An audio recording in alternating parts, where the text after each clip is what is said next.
तीस बेचैनी पात्र गमसन तारगम साहब महाराष्ट्र ताकि मुख्तलिफ जम्मू कश्मीर मज कर आये जमकन आव वन आज ताल कैसा खो खो काशरो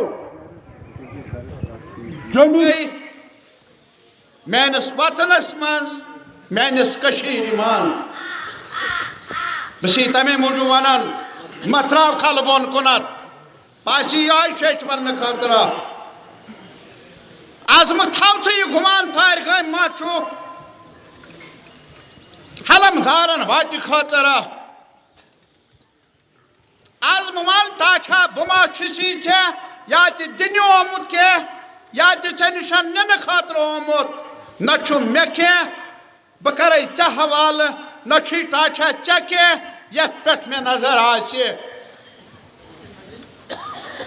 अलबत्ता वन चीज यह जिंदगी सिर्फ अकि विज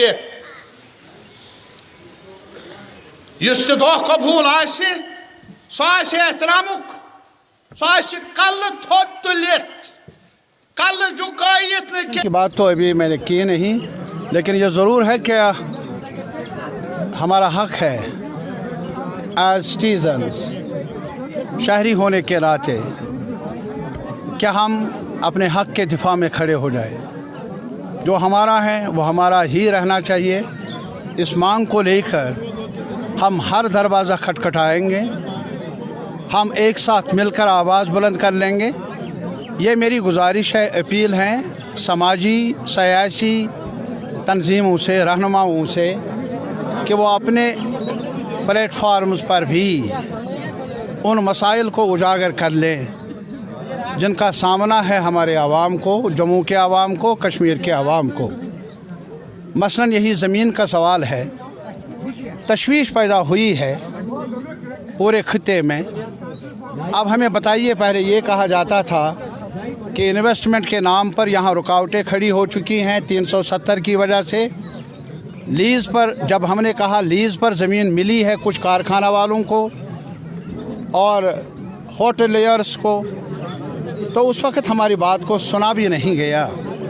और आज यकायक ऐलान किया गया कि पुराने लीज़ वो ख़त्म होंगे और नए लीज़ दिए जाएंगे। और हमें मालूम नहीं कि कल क्या कुछ उनकी कहानी थी और आज क्या वो दोहरा रहे हैं और क्राइटेरिया क्या है।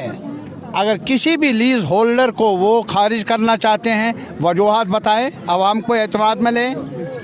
नए लीज़ को देने की जवाज़ियत क्या है ये भी हमें बताया जाए, आवाम को एतमाद में लिया जाए। और अभी ऑनरेबल सुप्रीम कोर्ट ने, चीफ जस्टिस ऑफ इंडिया ने इशारा दिया है कि जो हमारे पेंडिंग एप्लीकेशंस हैं सुप्रीम कोर्ट में जम्मू कश्मीर के मुतालिक उनकी सुनवाई होगी।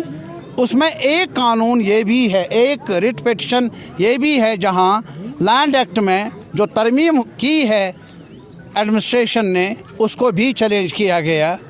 तो चाहिए तो ये था कि इंतज़ामिया सुप्रीम कोर्ट के जो हालिया ऐलान है क्या गौर होगा उन पिटिशन्स पर, इंतज़ार कर लेते, उसके बाद सोच लेते क्या कुछ करना है क्या कुछ नहीं करना है। इतनी जल्दी क्यों? और फिर इसके अलावा हमारे लोगों को कई मसाइल का सामना है, जम्मू के लोगों को, यहाँ के लोगों को मसला रोज़गार नहीं है और स्कैम पर स्कैम है।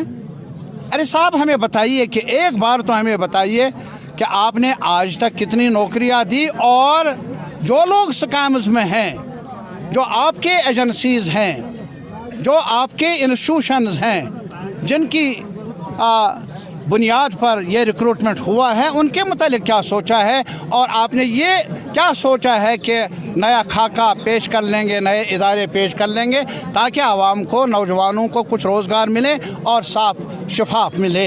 ये भी नहीं कहा जाता।